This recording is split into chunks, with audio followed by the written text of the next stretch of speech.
Yes, yes, yes, yes, yes. Welcome, welcome, welcome. Come on in, tell a friend. We back, all black everything.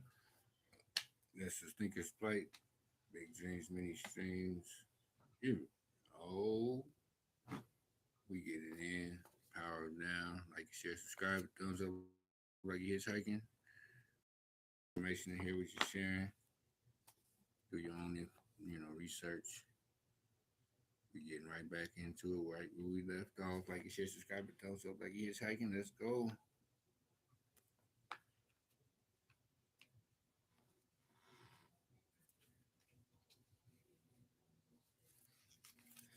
All right.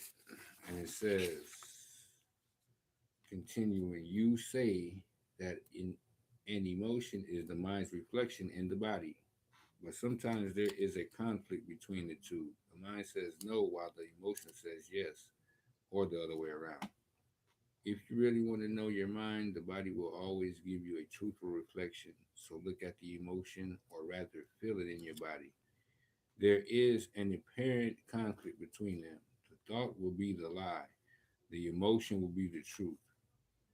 Remember that. The thought will be the lie. The emotion will be the truth. So go with your emotion.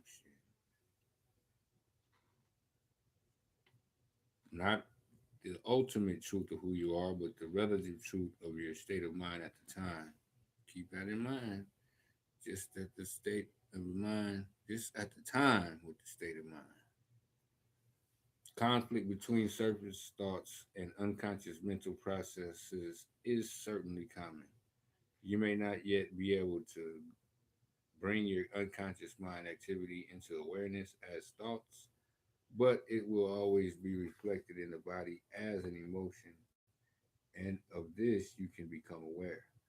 To watch an emotion is this way is basically the same as listening to or watching a thought, which I described earlier. The only difference is that while a thought is in your head, an emotion has a strong physical component that is so primarily felt in the body. You can then allow the emotion to be there without being controlled by it. You no longer are the emotion. You are the watcher, the observing presence. If you practice this, all that is unconscious in you will be brought into the light of consciousness. So, observing our emotions is important as observing our thoughts.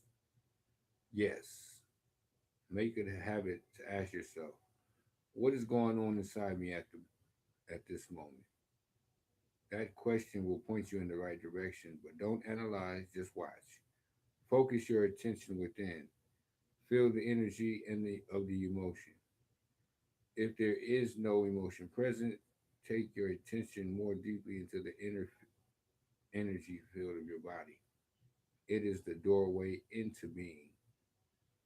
An emotion usually represents an amplified and energized thought pattern, and because of its often overpowering energetic charge, it is not easy initially to stay present enough to be able to watch it. It wants to take you over, and it usually succeeds, unless there is enough presence in you. If you are pulled into unconscious identification with the emotion through lack of presence, which is normal, the emotion temporarily becomes you. Often a vicious cycle builds up between your thinking and the emotion. They feed each other. The thought pattern creates a magnified reflection of itself in the form of an emotion, and the vibrational frequency of the emotion keeps feeding the original pattern. By dwelling mentally on the situation, event, or person that is perceived the cause of the emotion, the feeds energy into the emotion, which in turn energizes the thought pattern, and so on and so on. Learn how to control your emotions. Don't allow them to control you. Basically, all emotions are modifications of one primordial, undifferentiated emotion that has its origin in the loss of awareness of who you are beyond name and form. Who are you?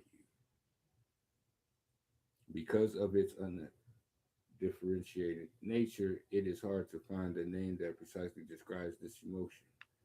Fear comes close, but apart from a conscious sense of threat, it also includes a deep sense of abandonment and incompleteness. It may be best to use a term that is undifferentiated as the basic emotion and simply call it pain. One of the main tasks of the mind is to fight or remove that emotional pain, which is one of the reasons for its incessant activity, but all it can ever achieve is to cover it up temporarily.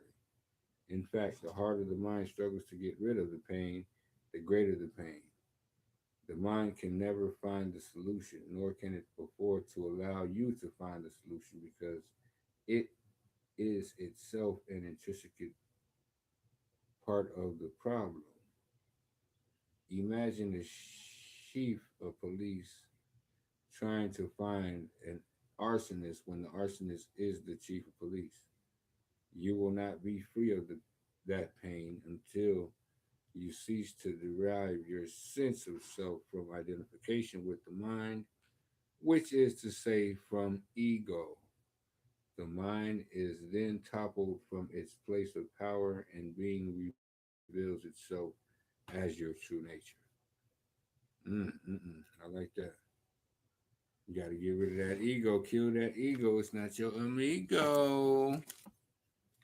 Killed mine a long time ago. It's a beautiful thing. Liberation. True liberation. Don't live in the mind. The power of now. This is all black. Everything takes flight. Big dreams, many streams. Like, you share, subscribe, and thumbs up like you're hitchhiking. We're gonna come right back where we left off. Appreciate you for checking this out. Let's get it going. Get it through the algorithms, baby. Yeah.